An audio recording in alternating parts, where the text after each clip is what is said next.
Bonjour, chers parents du 21e siècle, et merci de prendre part à cette édition du 8 novembre 2023.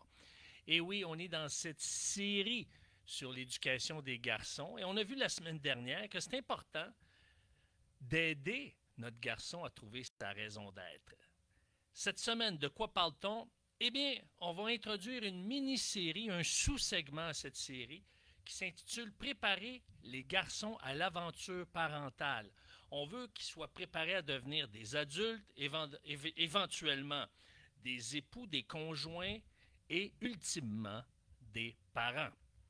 Évidemment, ce ne sont pas tous les garçons qui, devenus adultes, vont devenir papa ou grand-papa éventuellement, mais ils vont avoir un rôle certainement à jouer avec le monde de l'enfance, puisqu'ils vont être peut-être un oncle, un enseignant, ou ils vont avoir à transiger avec des jeunes dans leur quartier.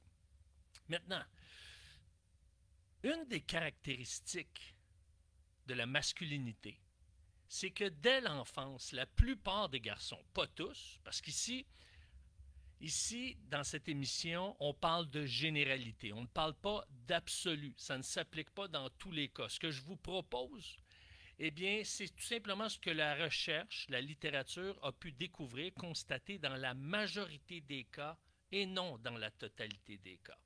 Donc, c'est vrai qu'il y a un grand nombre de garçons qui désirent devenir des héros, tout jeunes. Moi, je me souviens, quand j'étais tout jeune, eh bien, j'avais des déguisements de héros et puis je voulais conquérir le monde, battre les méchants, etc. Alors, maintenant, ce qu'il faut comprendre, c'est que cette réalité-là, elle est présente. Mais comment se fait-il que nos garçons ne parviennent pas, au 21e siècle, à devenir les héros de leur foyer? Alors, moi, je sais, quand j'ai été petit garçon, on pouvait même aller jusqu'à se battre en disant mon père est plus fort que le tien, mon père est meilleur que le tien, mon père gagne plus d'argent que le tien, etc. C'était des discussions qu'on avait. On était tous fiers de notre père parce qu'il était notre père et il se distinguait à sa façon. Alors, on doit comprendre que dans les dernières décennies, le rôle de mari et de père a beaucoup changé. Vous l'avez constaté. Si vous avez déjà en partant 40 ans et plus, vous avez certainement constaté ces éléments-là. Alors, pour bien comprendre ce changement, on doit comprendre l'étymologie du mot héros, la racine du mot héros. Alors, ce mot trouve ses racines dans serre, qui donne également naissance à des termes tels que serviteur, esclave, protecteur. Or, il y a une multitude de garçons à travers l'histoire qui ont embrassé l'opportunité de servir et protéger avec l'espoir d'être couronnés comme des héros. On pense aux policiers, aux pompiers, aux soldats, etc. Et même les médecins qui sauvent des vies.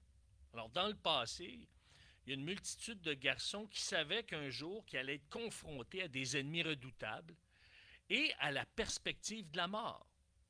On pense à ceux qui nous défendent, qui défendent nos libertés au front ou qui défendent la liberté des autres nations, des autres pays au front.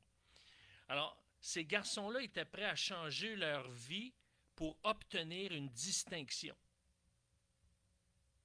Bon, il y a un auteur qui va même dire que ces garçons étaient en quelque sorte esclaves de l'honneur potentiel qu'ils pouvaient recevoir s'ils servaient et protégeaient leur famille, leur village ou leur patrie.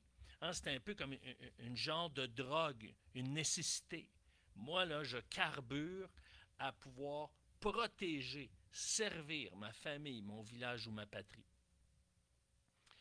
Et souvent, si on parle même dans les siècles passés, la raison de leur engagement résidait dans une forme de survie, la survie de leur famille, de leur village ou de leur patrie. Alors, dans beaucoup de contrées occidentales, on n'est plus là. Maintenant, ce qui arrive, c'est qu'aujourd'hui, les choses ont changé. Ça, vous l'avez constaté et je n'ai pas besoin de vous le rappeler. Mais il faut comprendre que le changement vient de ce que justement l'homme, l'aspect masculin, c'était de servir, c'était de protéger, c'était de pourvoir à une sécurité financière, une sécurité, si on veut, familiale, sociale. Maintenant, ça l'a changé. Pourquoi? Parce que les femmes sont entrées massivement sur le marché du travail. C'est une réalité qui existait, mais pas dans cette ampleur, pas dans l'ampleur qu'on peut connaître aujourd'hui. Alors, tout récemment, un sondage révélait que 76% des pompiers américains travaillaient en tant que volontaires et travaillaient donc pas comme pour recevoir un salaire, ni même des primes, mais plutôt pour des louanges, pour une quête de sens. Voyez-vous, on était même prêt à travailler bénévolement, risquer sa vie pour cet honneur-là, pour l'honneur d'avoir sauvé un village, sauver une famille, sauver un milieu. Et donc, la motivation de ces pompiers volontaires, c'était le respect, la quête de sens. Et c'est ce que les hommes cherchent, à être des héros au travers ce respect, cette quête de sens, cette contribution. Et si plusieurs hommes recherchent l'honneur en devenant des héros de service, comment se fait-il qu'ils ne sont pas en mesure de conserver cette admiration auprès de leur conjointe? Parce que, écoutez, avec l'intelligence artificielle, avec Internet, avec toute l'information qui circule, avec les formations gratuites qui sont données en ligne, comment se fait-il qu'on n'a pas réussi à régler cette situation-là? Parce que malgré les avancées dans la compréhension des relations, les sociétés prospèrent, les sociétés là, qui sont développées économiquement, connaissent une augmentation de divorces. On constate qu'en France, 70% des divorces sont prononcés par des femmes. Aux États-Unis, c'est tout près, c'est 69%. Et on voit qu'un bon nombre de ces divorces qui sont prononcés par des femmes, qui sont initiés par des femmes, eh bien, on voit que ces femmes sont caractérisées par un élément important. Beaucoup d'entre elles ont fait des études supérieures, ont obtenu des diplômes provenant d'études supérieures. Donc, ça l'a amené des femmes à avoir plus de revenus, à être en mesure de consulter des thérapeutes, des psychologues, des coachs, des accompagnateurs, et à ce moment-là, de pouvoir partager leurs attentes dans la relation. Alors, voyez-vous, il y a un changement. Maintenant, au lieu de dire « je suis insatisfait, je demeure dans la relation, je persévère », c'est « oui, je veux persévérer, mais je veux m'exprimer, puis je veux voir du changement ». Et là, souvent, il y a des déceptions. Alors, ce que la recherche démontre, c'est que plus les femmes sont devenues ouvertes et communicatives sur leurs préoccupations, plus les hommes ont tendance à opter pour la politique de l'autruche. Pourquoi? Parce qu'on l'a vu dans les capsules précédentes. Parce que souvent, quand une femme exprime son besoin, l'homme se sent menacé. Et ça, c'est à cause de sa constitution, comment son cerveau est connecté, comment il opère. Et c'est important qu'on puisse avoir ces notions-là parce qu'on peut, dans les communications, apprendre à s'interpréter. Et paradoxalement, beaucoup de femmes, parmi les plus aptes à se développer spirituellement et psychologiquement, ils ont épousé des hommes qui étaient moins enclins à progresser sur le plan relationnel, sur le plan émotionnel. Alors, qu'est-ce que ça a produit? Ça a produit que, wow, moi, en tant qu'homme, je dois rentrer de l'argent, je dois assurer une sécurité, je dois justement contribuer encore plus. Alors, ce que ça a créé comme équation, chez bien des cas, pas dans tous les cas, mais chez bien des cas, c'est que la prospérité financière équivaut à l'amour. Si je peux apporter matériellement plus à ma femme, eh bien, je vais la satisfaire. Mais ce qui arrive, c'est que l'argent, la prospérité ne nourrit pas l'amour. Elle amène un confort, une sécurité, certes, mais elle ne nourrit pas l'amour. Alors, comment on sort de ce cercle vicieux? Parce qu'on veut apprendre nos garçons à devenir éventuellement des conjoints, des époux, des papas ou des beaux papas aimants et qui puisse contribuer à l'harmonie dans le foyer. Alors, ce que la recherche démontre, c'est comment un père peut inspirer son garçon à voir le mariage et la parentalité comme une dimension attrayante de la masculinité. Hein? On veut que nos garçons puissent regarder leur papa et dire « Wow, papa contribue à l'harmonie dans le foyer. » Donc, quand il y a l'harmonie dans une relation de couple, eh bien, qu'est-ce que ça fait? Ça fait en sorte que c'est plus facile d'exercer notre parentalité. Et là, à ce moment-là, on lance des signaux attrayants en termes de masculinité pour nos garçons. Alors, 5 éléments que Warren Farrell suggère dans son livre Boys Crisis. Alors, les 5 éléments sont les suivants. Un père qui dispose d'une sécurité intérieure. Et ça, c'est quelque chose d'être émotionnellement sécure. De ne pas voir ce que nos femmes nous communiquent comme étant une source de menace, comme si on était devenus des inférieurs, des incompétents.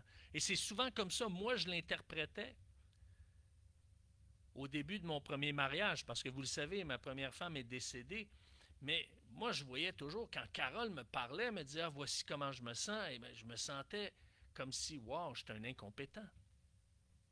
Alors, plus on découvre comment justement développer une sécurité intérieure émotionnelle, eh bien, plus on est sécure et à l'écoute sans se sentir menacé. Un père qui comprend et exprime à la mère la valeur de son rôle pour les enfants. La valeur de son rôle pour les enfants en disant « Wow, ton rôle de maman est tellement important, il est tellement précieux. » Vois-tu, quand tu as parlé à une telle ou à un tel, tu as parlé à notre garçon, à notre fille, ça a fait toute la différence. J'aime l'approche. Et de soulever aussi aux enfants, votre maman prend soin de vous. Hein? Prenez-la pas pour acquise. Une mère qui apprécie le rôle du père au foyer, de son partenaire, et qui lui fait sentir qu'il a sa place, même s'il gagne moins d'argent. Donc, son rôle, et c'est à nous, on doit apprendre comment je peux être un appui pour mon épouse. Des fois, on pense dans notre esprit que la façon qu'on le fait, c'est ce qui la rejoint. Et si on ose la questionner, on va être souvent surpris de la réponse. Et par exemple, si vous demandez à votre femme, ça serait quoi te sentir soutenu? Et beaucoup de femmes vont répondre, pas toutes évidemment, mais dire « Ah, je me sens soutenu là, quand tu prends le temps de m'écouter puis comprendre ce que je vis. » Et souvent, on peut se dire « Wow, OK, ça commence comme ça. » Oui, ça commence comme ça. Une mère qui est apte à trouver à la fois un sens profond dans sa carrière, sans pour autant sacrifier son temps de qualité avec ses enfants. Et ça, c'est un défi de taille. C'est un défi de taille et c'est pour ça que beaucoup de femmes vont divorcer parce qu'elles sentent que leur conjoint, leur partenaire ne les soutiennent pas suffisamment dans les tâches ménagères. Pourquoi? Parce qu'elles le font avec brio et les hommes pensent que, si elle ne m'a pas demandé explicitement de l'aide, c'est qu'elle n'en a pas besoin. Et souvent, c'est interprété comme ça, malheureusement. Et le dernier point, une mère qui n'entretient pas de ressentiment envers son conjoint qui est en train de développer une plus grande intimité et une plus grande complicité avec ses enfants. Parce que ça devient déchirant pour une maman qui a porté pendant 9 mois son enfant ou ses enfants, et là, qui ont été proches pendant tout le développement de cet enfant-là. Elle a été proche du développement de cet enfant-là. Et là, elle voit, au début de l'adolescence, au milieu de l'adolescence ou à la fin de l'adolescence, un détachement et un rapprochement du papa. Un détachement de la maman et un rapprochement du papa. Et là, il peut y avoir du ressentiment en disant « Moi, je me suis consacré. Moi, je les ai écoutés. Moi, je les ai mouchés. Je les ai bordés. Papa, lui, a presque rien fait. Et là, c'est lui qui récolte tout. » Et là, il peut y avoir du ressentiment. Et ça peut avoir un impact. Un impact qui peut développer chez vous, chez la maman, du stress émotionnel, des conflits familiaux. Ça peut ouvrir même un fossé dans la relation avec votre conjoint, vos enfants. Ça peut vous amener à fragiliser la relation conjugale, à vous isoler et même à vous dévaloriser.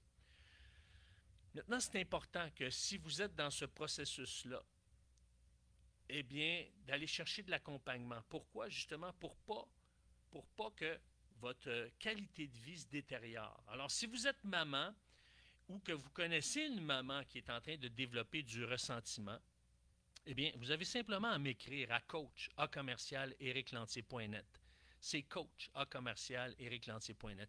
Je vais vous envoyer une série de pistes qui va peut-être vous amener à réfléchir ou à approfondir justement une réflexion. Mais ça va vous aider. Ça va vous aider à cheminer et à réduire le niveau de ressentiment et avoir une perspective plus élargie. Alors, si vous voulez m'écrire, je vais vous envoyer ces informations-là et on pourra en discuter. Donc, vous m'écrivez à coach@ericlantier.net pour justement sortir de ce syndrome du ressentiment lorsque papa gagne plus de popularité que maman.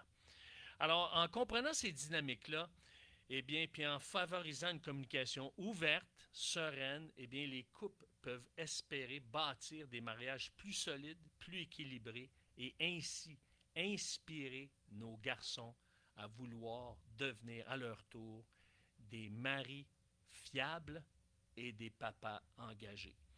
Alors, on poursuit cette série sur préparer les garçons à l'aventure parentale. Je vous dis bonjour et à la semaine prochaine. Au revoir.